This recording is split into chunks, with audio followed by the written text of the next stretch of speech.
Amado Señor, queremos bendecir tu santo nombre en esta hora, agradecerte por cada favor tuyo, por cada misericordia.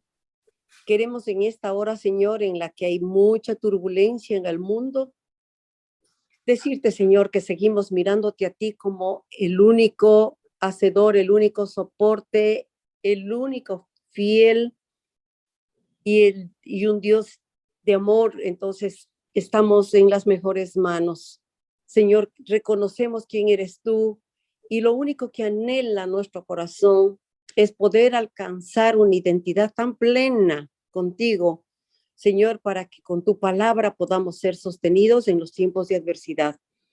Señor, gracias por todo lo que tú harás esta noche y gracias por las personas que ya se han reunido. Bendíceles a quienes entrarán adelante, Señor. Te bendecimos en el nombre de Cristo Jesús. Amén. Su tema que le puse: sería mejor que me obedecieras completamente o que de plano no me obedecieras. O sea, que no seas tibio, en otras palabras. Porque muchos autores les llaman a esta iglesia la nauseabunda, la que produce náusea al Señor por la forma de ser. Esto se debe a cómo esta iglesia decayó. Es la única iglesia de la cual el Señor no tiene ninguna cosa positiva que decir acerca de esta iglesia. Y es duro que de parte del mismo Señor sea esto. El Señor comenzó saliendo de la iglesia de Patmos, envía la carta a Éfeso, Esmirna, Pérgamo, Tiatira, Sardis, Filadelfia y ahora la Odisea. Y era una carta que era circular, o sea que tenía que ir a todas y cada una de las iglesias de ese entonces que estaban situadas en el Asia Menor. Un ciclo que el Señor, a través de estas cartas, nos hace llegar a cada uno de nosotros. Digo a cada uno de nosotros porque somos partícipes de la iglesia.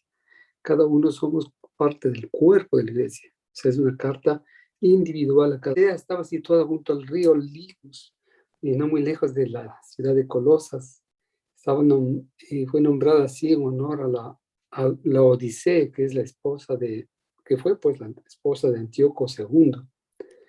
Era una ciudad muy próspera económicamente, con negocios florecientes, industrias de tejidos de lana negra que sacaban de las ovejas negras, unas ovejas especiales que ahí hacían criar, y que eso les produjo que tengan negocios florecientes porque eran muy apetecidos este tipo de tejidos.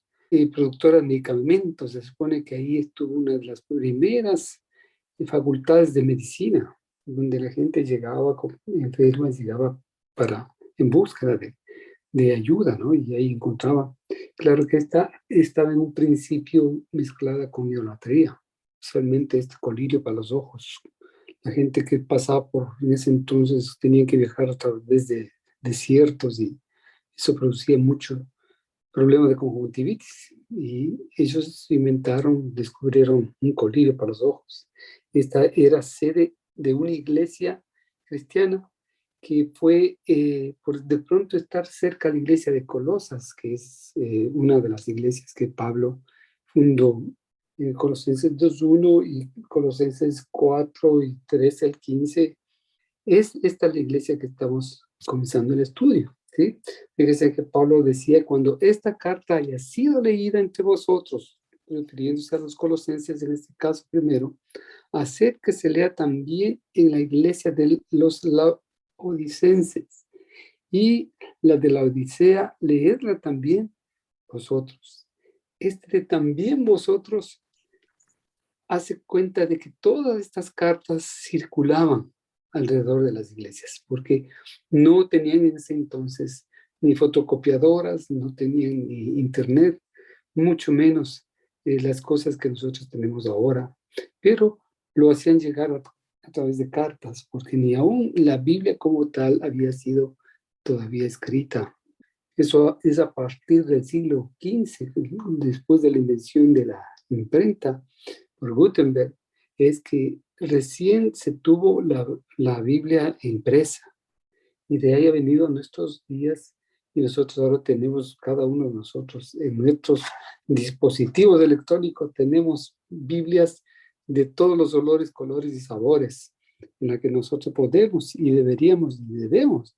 Los versos 14 al 22, todo lo que es referente a al mensaje, la carta a la Odisea.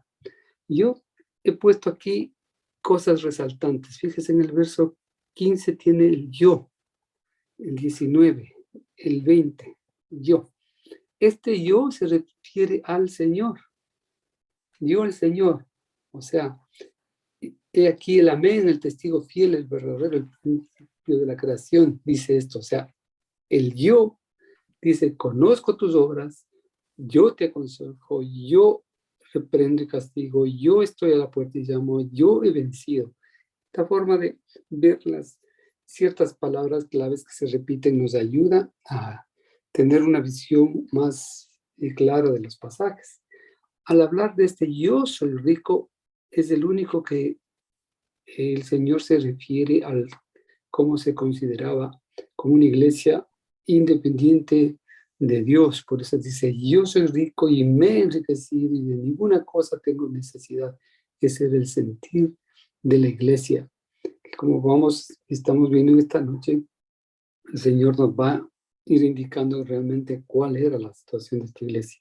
Y dice aquí el amén, fíjese que tiene un origen hebreo, que quiere decir apropiadamente, firme, en sentido figurado, digno de confianza. Como adverbio es ciertamente, o sea, como interjección, así sea, amén, en verdad, ¿no? Al inicio de un discurso seguramente significa seguramente, o de verdad, de una verdad. Al final de un discurso, de una oración, nosotros le hemos siempre colocado como así es, que así sea, que se cumpla. Se usaba en las sinagogas y asambleas cristianas hasta hoy, al hablar en una oración solemne, la palabra amén. Es muy notable y universal. Es la palabra más conocida en el habla humana. O sea, dentro de los humanos, juntamente con la palabra aleluya, esta palabra de amén es conocida, ¿no? Está relacionada con la palabra hebrea de creer o fiel. Significa también seguro o verdaderamente, expresión de confianza absoluta. Entonces, al identificarse el Señor como el amén, el que escribe esta carta, el que está hablando y quiere comunicar, dice que es yo soy el amén. Yo soy el amén. Y me llamo así porque enseño la verdad acerca de Dios y nunca miento. Por medio de mí, Dios creó todas las cosas. Escucha bien lo que te voy a decir. Eso es lo que nos dice la versión esta de la traducción viviente. Es la forma más coloquial para nuestros días. El Señor se dice a sí mismo, yo soy el amén. Dice el Señor, yo soy el digno de confianza. Yo soy el que soy ciertamente. Yo soy el que es firme. Él es seguro, es verdadero, es digno de confianza absoluta. Él es el yo soy el amén. Me llamo así, ¿por qué razón? Porque enseño la verdad de Dios y nunca miento. Esta es una de las características más sobresalientes del Señor para nosotros, porque Él es el camino, la verdad y la vida. Y todas las cosas que Él dice y hace son verdaderas. El Señor no es hijo de hombre para que mienta, ni para que se arrepienta. El Señor es fiel y verdadero, ¿no? Es lo que está diciendo. La iglesia se está identificando como el que está enviando la carta, está escribiendo de sí mismo, de quién es. Como en todas las cartas seguía este mismo patrón. Comenzaba con, y en este caso, yo soy el amén. Y me llamo así porque enseño la verdad acerca de Dios y nunca miento. por medio de mí, o sea, por nada de lo que existe, de lo que vemos, nada de lo creado y lo que ha sido creado sin Él, porque Él es el principio, el fin de todas las cosas. Entonces, Él es el que está escribiendo a esta iglesia y en esta noche nos está hablando a nosotros a través de esta carta. Si nosotros estamos dispuestos a escuchar la voz de Dios con un hambre y una sed, vamos a ver resultados en nuestra vida.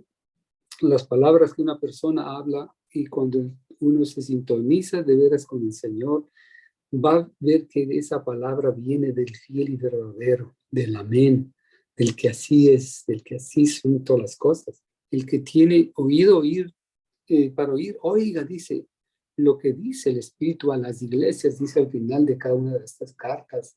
Y esta no es la excepción. Esta carta es como yo parte de la iglesia, como mi persona, como individuo.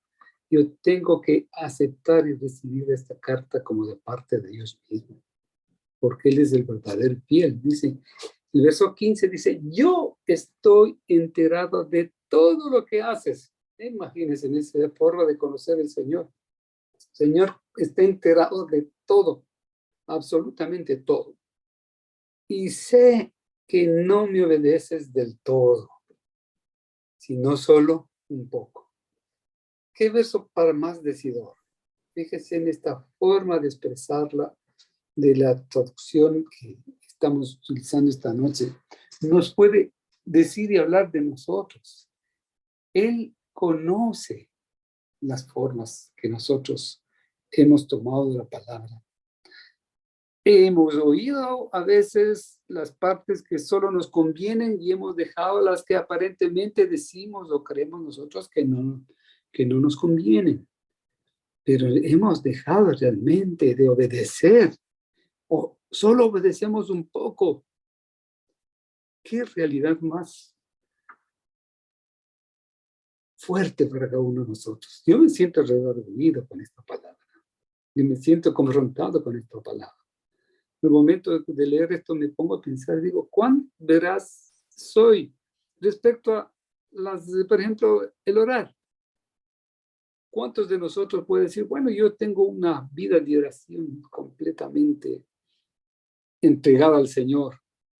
Yo oro 2, 3 horas, pero que difícilmente alguno de nosotros en esta noche, que si oramos más de una media hora, una hora, yo creo que mentiríamos. Y ahí sí obedecemos un poco. El leer la palabra mismo la hemos dejado de lado. Hablando de estas costumbres pías que se las llama, ¿no?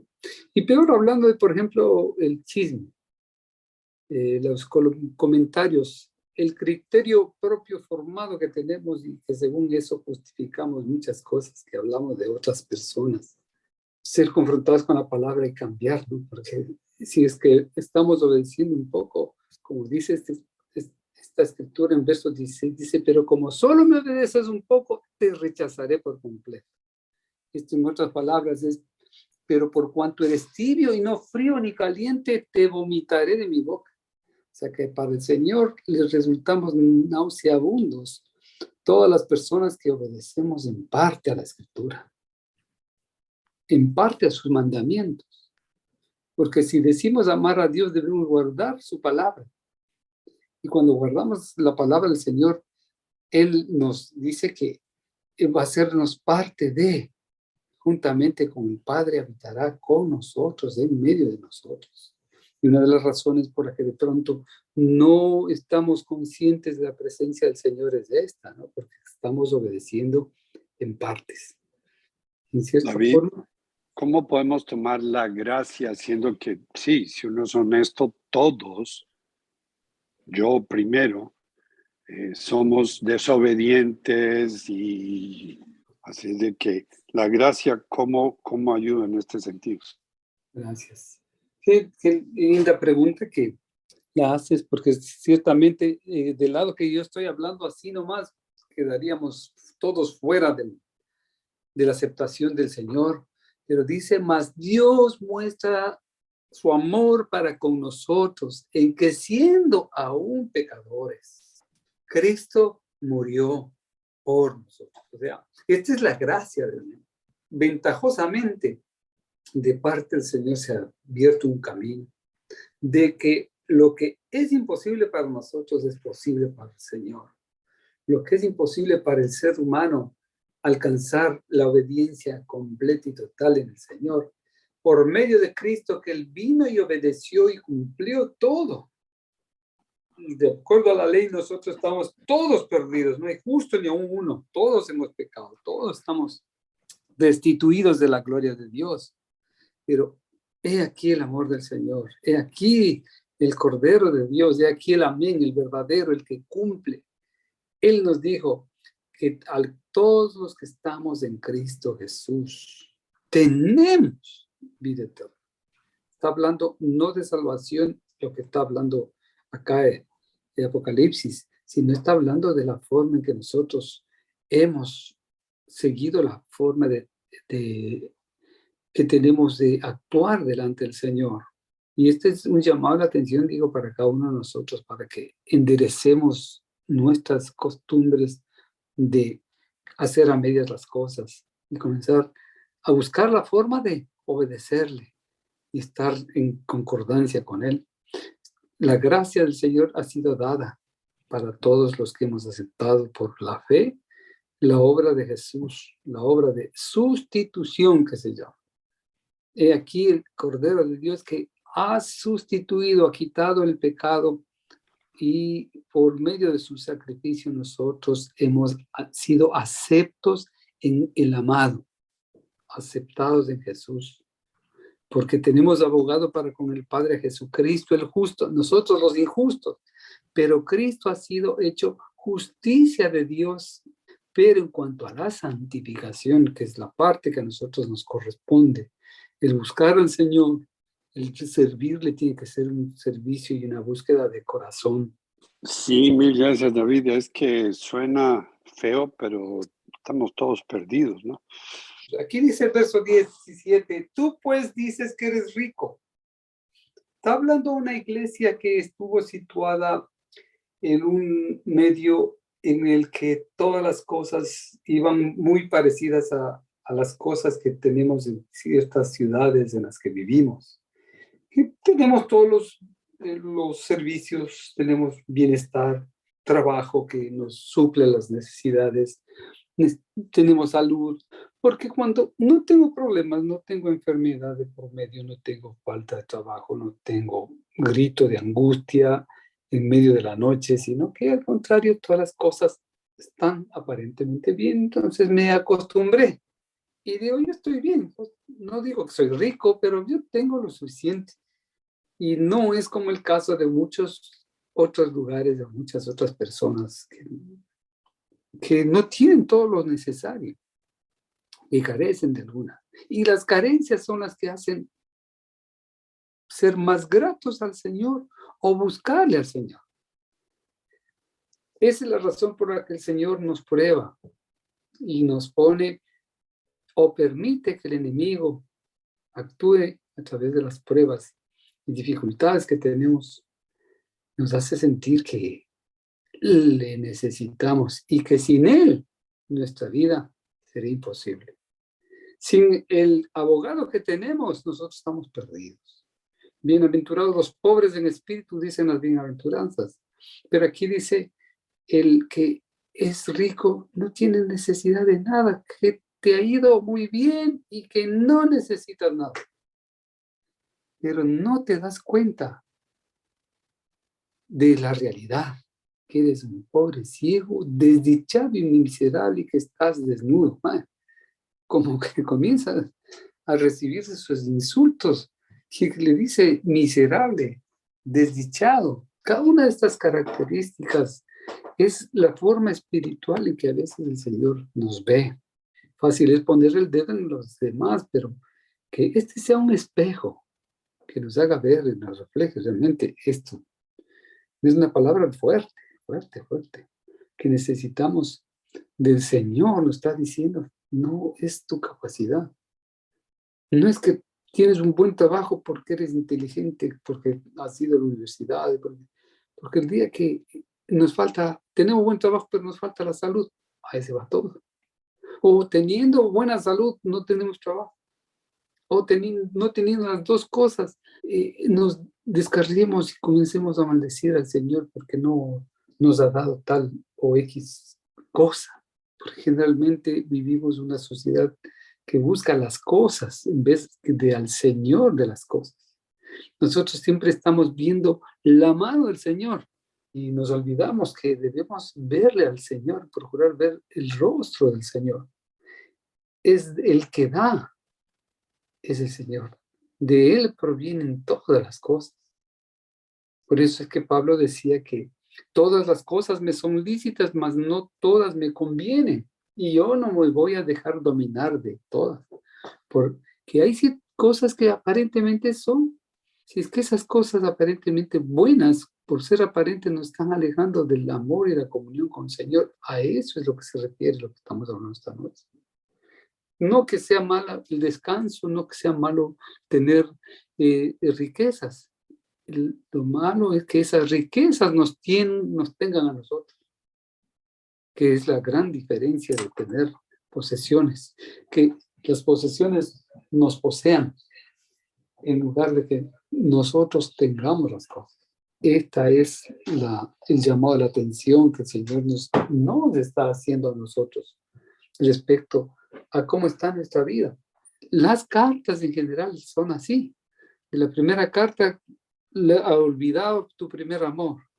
Es que muchos de nosotros tenemos que, de acuerdo a esa carta, volver al primer amor, volver a las primeras cosas. Y cada una de las cartas, como hemos visto, tiene cosas buenas que estamos haciendo y malas que estamos haciendo y las que debemos mejorar, las cosas negativas. Y de pronto al hablar de las cosas negativas nos llama a hacer un contraste con cada una de nuestras vidas, a comparar esa cosa, a ver si estamos en esto, entonces nos confronta y ahora sí, tenemos que rectificar lo que haya que rectificar y cambiar lo que haya que cambiar. O de pronto no es la realidad de muchos de nosotros este instante, pero puede ser mañana, pasado, esta situación, porque dice la palabra, que el que piense estar firme, mire que no caiga. Que no caigamos en este error que cayeron en esta iglesia, porque al tener las cosas les hicieron depender. Tenían dinero, tenían posesiones, tenían industria, tenían todo lo necesario, y eso les hizo que se crean mucha cosa y que no necesitaban nada.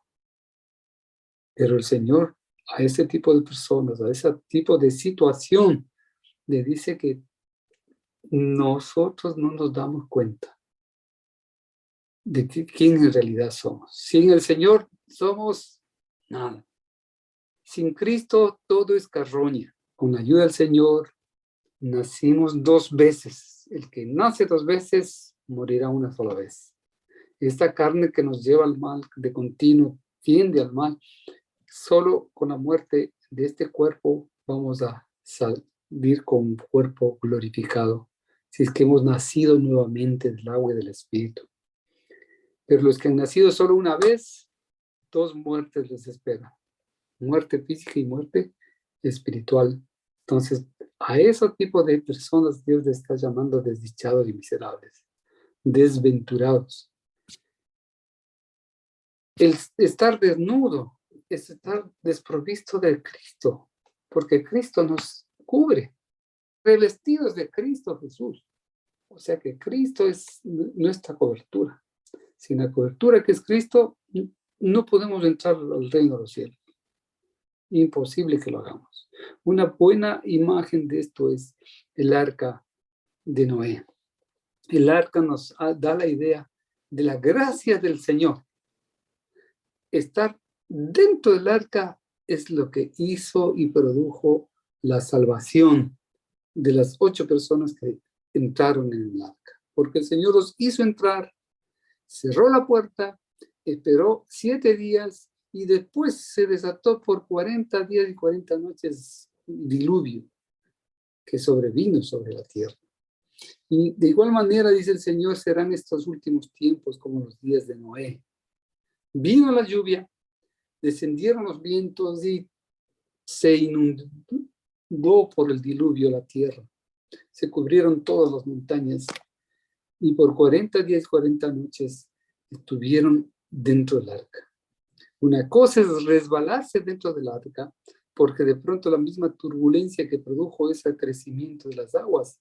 Y de igual manera nosotros nos hemos cogido en la gracia del Señor. Va a venir la sacudida, va a venir los vientos, las tempestades, pero estamos cogidos, estamos en Cristo. A todos los que estamos en Cristo tenemos vida eterna en Él, porque Él nos ha salvado y hemos escapado de la condenación que vino a través del diluvio.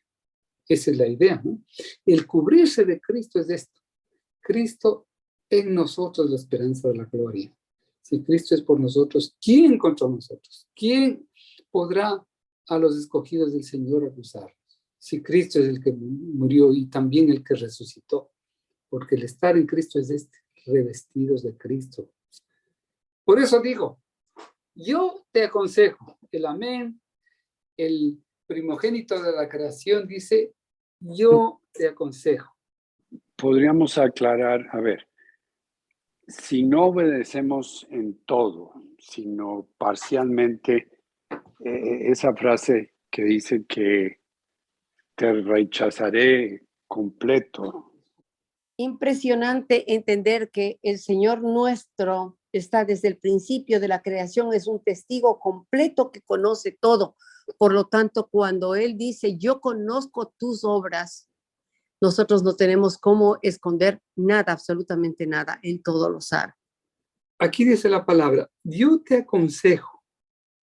Señor no impone, porque está hablando a su iglesia en la ciudad de Laodicea. O sea, era una iglesia del Señor.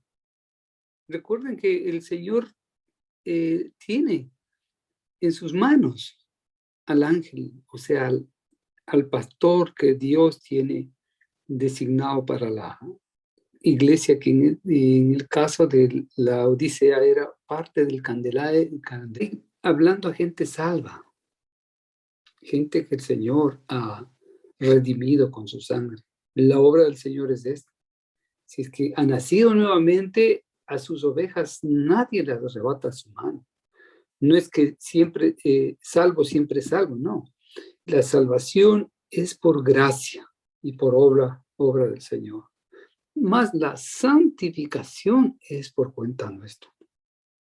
Que nosotros debemos llenarnos del Señor, llenarnos de su Espíritu, tener una vida de oración, tener una vida de comunión con Él, procurar servirle, adorarle y agradarle en todo. Pero esta iglesia estaba desagradando porque creía que era su capacidad intelectual o económica o social la que le había dado el estatus. Y le está haciendo acuerdo de que no es así. Porque si fuera así, de esa forma, dice que el Señor iba a vomitar, iba a sacar. No estaba hablando de salvación o perdición. Estaba hablando de consagración. Así sería más bien el sentido en que debemos tomar. Por eso que le aconseja que compre de mí. Nosotros no podemos comprar nada del Señor. ¿Con qué dinero? ¿Cómo compramos salvación? Imposible. Dice que compres de mí lo que de veras te hará rico. O sea, compres es adquieras de mí. Que adquiramos del Señor lo que de veras nos va a hacer ricos. Ricos delante del Señor. En el verso número 17 que dice, porque tú dices, yo soy rico y me he enriquecido y de ninguna cosa tengo necesidad. Y no sabes que tú eres un desventurado, miserable, pobre, ciego y desnudo. Esa forma del Señor confrontarnos, para mí es una forma de hacernos entender que en nuestra capacidad humana, nosotros no tenemos mérito alguno. O sea, realmente yo no creo que eso sea excepcionalmente para alguna persona. Pensemos en el grupo que está aquí, que somos apenas un puñado de gente comparado con todo lo que es la Iglesia del Señor. Creo que todos estamos dentro de la categoría de ser miserables, pobres, ciegos, desnudos, desventurados, ¿Por qué no damos la estatura, la escala del Señor? Entonces, ¿para qué? Yo miro que el Señor nos confronta y con dureza, o sea, no lo hace de manera fácil, porque realmente podemos estar engañados. Nuestro engaño puede ser que nos creemos ricos o que estamos dentro de la iglesia y creemos que es suficiente o que ciertas cosas que se hacen aquietamos conciencias, pero el Señor está recalcándonos que no tenemos nada de esto, que la única posibilidad, la única alternativa es en Él. Ahora debemos recordar que la iglesia es la novia del Señor. Entonces, Él quiere una novia limpia, pura. Entonces, y aquí mismo en este versículo 18 nos está contestando, ¿no? Que aceptemos esa ropa blanca que Él nos quiere dar. Entonces, aceptar esa ropa blanca significa cómo acercarnos a Él. Cuando estudiamos el libro de Ruth, veíamos cómo Ruth tuvo que irse a bañar, a limpiarse y todo, para poderse cambiar de ropa. Y asimismo nosotros tenemos que mudar nuestro espíritu y ponerlo delante del Señor para recibir lo que Él nos está queriendo dar. Y fíjense que el baño nosotros no es porque nos ensuciamos, sino por debe ser nuestra norma. Si es que es así en lo físico. No es sábado todavía para ver si me baño. No, el baño es una costumbre sana que cada uno de nosotros debemos adquirir. Espiritualmente es eso. El Señor se acercó a lavar los pies de los discípulos. Fue por eso. En el camino de ese entonces eran polvo, desierto que tenían. Y al llegar a una casa, lo primero que ponían era un siervo para que lave los pies de los que llegaban. Y el Señor quiso mostrar con esas dos cosas, la humildad y el servicio de los unos con los otros que se debía tener. En segundo lugar, el Señor dejó instituido que debemos lavarnos los pies los unos a los otros. Y de esa forma quería demostrar al Señor que necesitábamos ser limpiados. Cuando llegó a Pedro, le dijo, no, Señor, báñame, porque tú no me vas a lavar los pies. No, si no lo hago, no tienes parte conmigo. Y él dijo, entonces, báñame. No, ustedes ya son salvos por la palabra que os he hablado. Cree que ya lo puede y ya no tiene necesidad del Señor. Eso pasa generalmente a muchos predicadores, a muchos pastores o líderes que ya se creen como predican y comienzan a tener éxito, sus iglesias a crecer.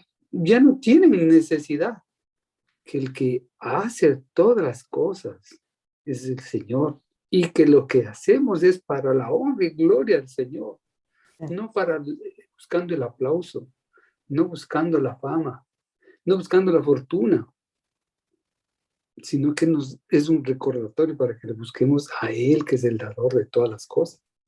¿Sí? De ahí que viene el consejo que dice que compres de mí lo que de veras te hará rico, porque lo que yo doy es de mucho valor. Él nos da las cosas eternas. La mayor de esas cosas es la salvación que nos ha sido dada. Esa fue comprada a precio de sangre, es lo más valioso que hay en el universo. La sangre de Cristo no tiene precio, no tiene valor, porque ¿con qué podríamos comprarlo? El oro que Él tiene, que es oro que se refina en el fuego, que es pruebas, dificultades. Esas cosas nos hacen que seamos cristianos veraces, cristianos fieles.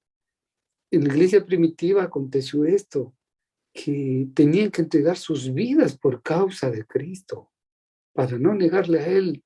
Ellos preferían ir a la muerte, preferían ir a ser comidos por las fieras. Era una iglesia que crecía y se multiplicaba.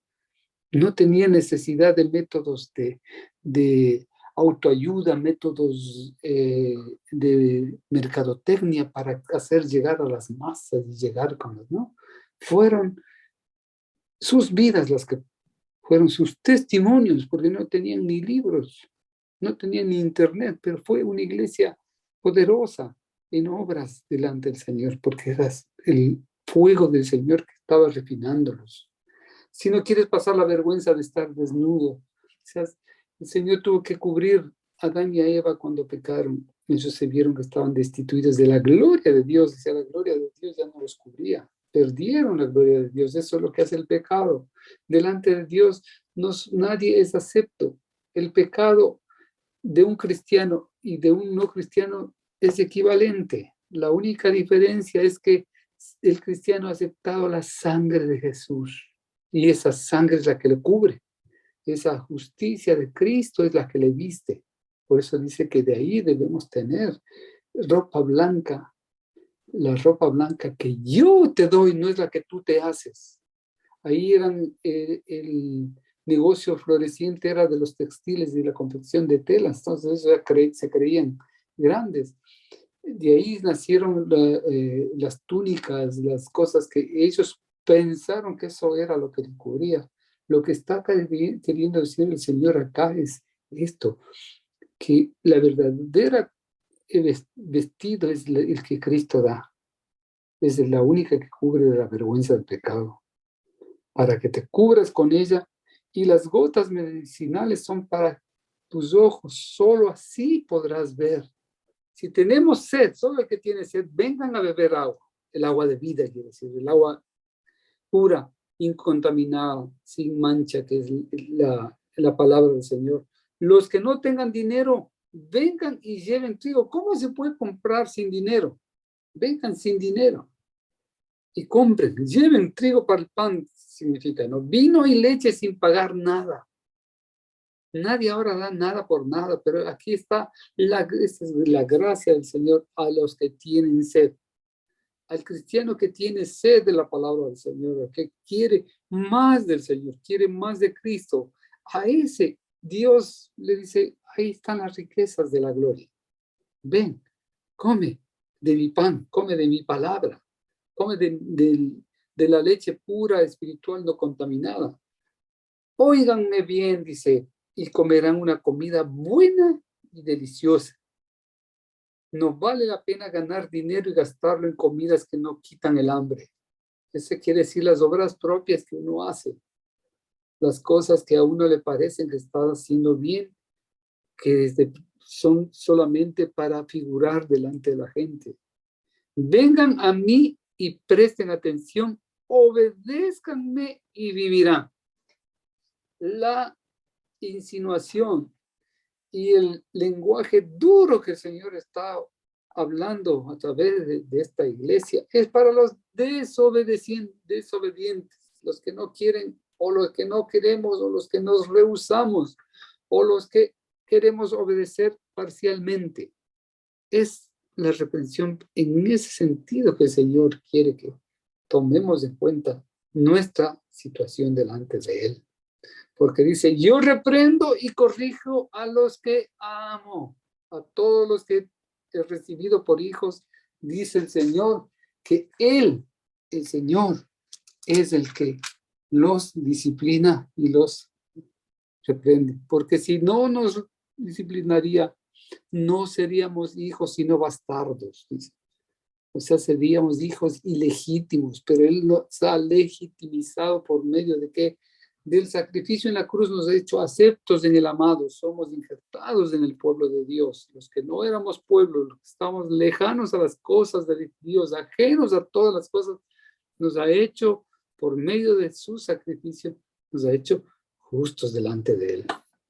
Y por eso es que viene y nos reprende, porque nos ama. Esta noche han sido como palabras de reprensión, palabras duras. El Señor nos ha dado a nosotros su propio espíritu para que actúe en nosotros, en nuestras conciencias, para llevarnos a definir qué exactamente es lo que no está bien en nuestras vidas y para que nosotros mismos podamos medir y decir, esto sí que eso fue un castigo o no, esto no es un castigo, Señor. Glorifícate en medio de esta situación, ¿no? Yo sí quería opinar porque en nuestro caso podríamos haber pensado en un momento cuando le diagnostican a mi hija cáncer, un castigo, y empieza uno a pensar y a repensar por qué, pero yo creo que más bien de pensar por qué es para qué Dios, o sea, para qué se dio esa situación, no porque Dios lo haya querido, simplemente porque a lo mejor no teníamos la implicación de corazón con Él. No, no sé, Él sabe que Él nos puede dar mucho más, pero nosotros con frecuencia, cuando nos da tantas cosas, nos alejamos más de Él y Él lo sabe. ¿Y a dónde vamos? Al desastre espiritual, porque de hecho no había tiempo para Él. Teníamos tantas cosas materiales que era disfrutar esas cosas y, y no teníamos tiempo para orar. Entonces, ahora con esto, la misma escritura señala, dice, antes del quebrantamiento es la soberbia y antes de la caída la altivez de espíritu. Nuestros padres ciertamente nos disciplinaban por pocos días, como a ellos les parecía, dice la escritura, pero para lo que nos es provechoso, para que participemos de su santidad. Es verdad que ninguna disciplina al presente parece ser causa de gozo, sino de tristeza, pero después da fruto apacible de justicia a los que en ella han sido ejercitados. Hijo mío, no menosprecies la disciplina del Señor, ni desmayes cuando eres reprimido por Él, porque el Señor al que ama disciplina y azota a todo el que recibe por hijo. Esa es para qué, para que nosotros, habiendo sido ejercitados, por eso aprendamos que el Señor produce en nosotros un fruto apacible de justicia, ¿no? Si en lugar de yo rebelarme y decir, ay, pero es que Señor, tú me pruebas y yo rehúso, si yo le digo, Señor, perdóname, posiblemente yo merezco todo lo que está pasando, solo no me dejes, yo te necesito.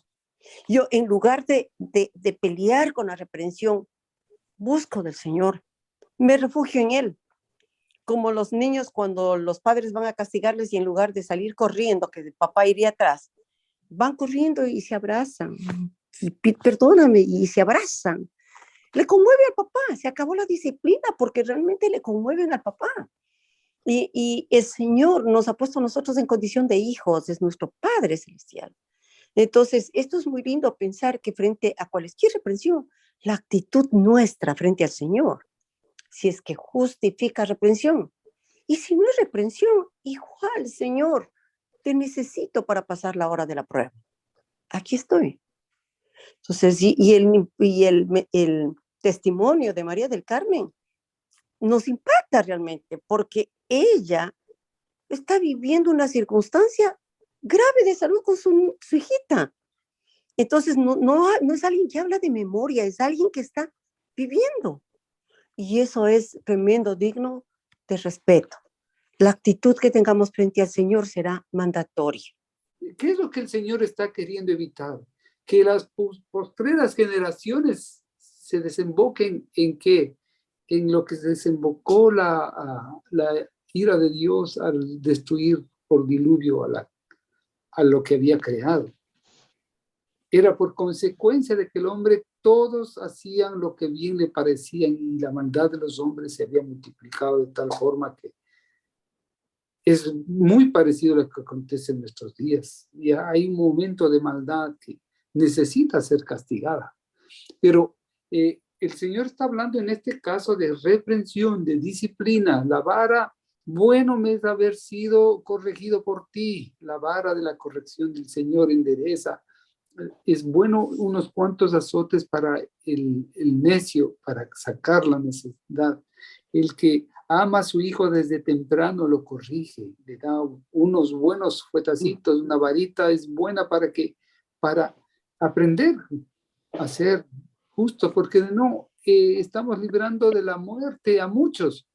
¿Cuántos muchachos insensatos no fueron reprendidos desde pequeños para que no cometan las cosas que de más grandecitos comienzan a hacer? Y a la edad de la inocencia pasa a una edad de conciencia en la que el muchacho o el niño necesita saber diferenciar entre el bien y el mal. Si hace el bien es justificado, pero si hace el mal tiene que recibir castigo por eso, ¿no? Y no podemos decir que el Dios del Antiguo Testamento es un Dios malo, castigador, que que mataba y masacraba, que hacía genocidios con las poblaciones, y lo que hizo con el diluvio fue un genocidio y las guerras. Todas esas cosas podemos hablar de memoria, porque recuerden bien, si es que es algo que nos afecta directa o indirectamente a nosotros. Es diferente nuestra manera de juzgar las cosas. A ver, si le vamos a preguntar a Job que si fue castigo o que si fue prueba o al mismo David que lo persiguieron su hijo, el rey, por años, siendo que era el elegido del Señor para gobernar a su pueblo. Y así toda la Biblia, ¿no? Yo pienso que nuestra mente tan limitada comparado con la del Señor, solo me puedo acoger a esto, que Él es un Dios justo, que Él es amor, que Él es sabio, que Él está lleno de gracia y lleno de misericordia. Y lo que me venga, lo debo aceptar y acercarme al Señor, no investigando si fue o no fue, porque todos pecamos, ¿no? Y creo que la mente limitada del hombre no le permite llegar a captar todo lo que el Señor hace, dice, piensa y utiliza para rescatarnos. A la Odisea es un gran ejemplo que nos permite diferenciar lo que es castigo de lo que es reprensión. Cuando el Señor nos habla de reprensión, para mí es un sinónimo de una amonestación, de una desaprobación, de una corrección. Entonces, en este caso, cuando le dice, tú dices, yo soy rico y me he enriquecido y no tengo necesidad de nada, el Señor está desaprobando, le está reprendiendo, le desaprueba, le corrige. Entonces, eso es una reprensión. Pero entonces, ¿qué es lo que la reprensión le deja como opción a que enmiende, a que vuelva, a que retome, que salgan las cosas bien? Por eso es que le dice, te recomiendo que compres oro refinado y vestiduras blancas, ¿verdad? O sea, con la reprensión queda la posibilidad de enmendar. Por eso yo les decía hace un momento que para mí la actitud que tenemos frente a cualquier hecho es mandatorio. Ahora, la diferencia con castigar es que castigar es penalizar. Es cuando ya para mí no hay opción. Entonces el Señor sí nos habla de penalizarnos, de castigarnos, de castigar a quienes no se acerquen a Él, al fuego eterno. Entonces, realmente hay una diferencia entre lo que es reprensión y lo que es castigo. Y el Señor en todo esto está hablándonos de una reprensión. A su iglesia, el Señor le dice, yo reprendo y los corrijo porque los ama. Por eso, como consecuencia de eso, vuélvete a Dios y obedécelo completamente. Y es nuestro bien. Si la reprensión o el castigo viene a uno de los hijos, no es porque quiero acabarle y masacrarle al hijo, no, lo que quiero es que corrija, que enderece sus pasos. Yo estoy a tu puerta y llamo. Esta es la consecuencia de lo que estamos hablando esta noche. ¿De qué lado está el Señor? Por eso el Señor dice, está a tu puerta y llamo. Yo estoy a tu puerta y llamo. Aunque sea que el Señor lo estoy dejando fuera, iglesia. Lo saqué de mi vida. Y cuando Dios sale de nuestra vida, el Señor sale. ¿Qué es lo que le aleja al Señor? Es nuestro pecado. Si es que hubiésemos pecado, dice, rapidito tenemos que ponernos a cuentas con el Señor, pedirle perdón, cambiar nuestra actitud. Recuerden que el pecado es lo que mató a Jesús. Por esa causa Jesús murió. Entonces el Señor odia el pecado. Por eso dice, si oyes mi voz y me abres, Él está golpeando de afuera, ¿está? Llamado porque lo hemos dejado fuera. Entraré en tu casa y cenaré contigo. El cenar quiere decir que va a compartir con nosotros el alimento, va a compartir el diario vivir. Le hemos sacado del diario vivir al Señor de pronto por nuestras actitudes de autosuficiencia, de que yo no necesito nada. Y yo voy a la iglesia cuando quiero, cuando puedo, si es que me quiero o no, si es que hace buen clima, mal clima, todas las justificaciones que queremos dar, porque decimos la iglesia, no me gusta tal iglesia, X iglesia, por tal motivo. Y nosotros comenzamos a querer hacer nuestra propia justicia, nuestras propias decisiones. Y lo que el llamado del Señor de la atención a través de esta carta es esta.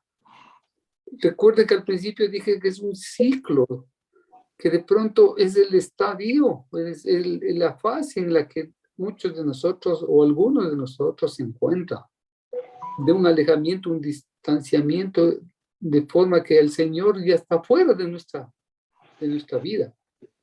No es que el Señor se ha ido, sino que nosotros hemos puesto a la distancia, ¿no?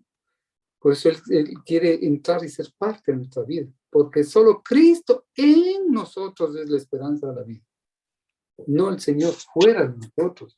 Y aquí está diciendo con meridiana claridad: los que triunfen sobre las dificultades y mantengan su confianza en mí. Vean, ¿a quiénes les llaman? A los que triunfen. ¿Sobre qué? Las dificultades, problemas, y que mantengan su confianza en el Señor. Ellos reinarán conmigo, así como yo he triunfado y ahora reino con mi Padre. Y al que venciere le daré que se siente conmigo en mi trono, así como yo he vencido y me he sentado con mi Padre en su trono. Si quieres ver al Señor, reconócelo en todos tus caminos y Él hará, dice el Proverbios. ¿Quieres ver al Señor? Solo los limpios de corazón verán al Señor. Eso quiere decir no que tengo que esperar morir para ir al trono. Sí, esa es la parte final, ¿no? Pero podemos verlo en medio de la situación, al Señor, si es que estamos limpios del corazón. ¿Y cómo se ensucia el corazón?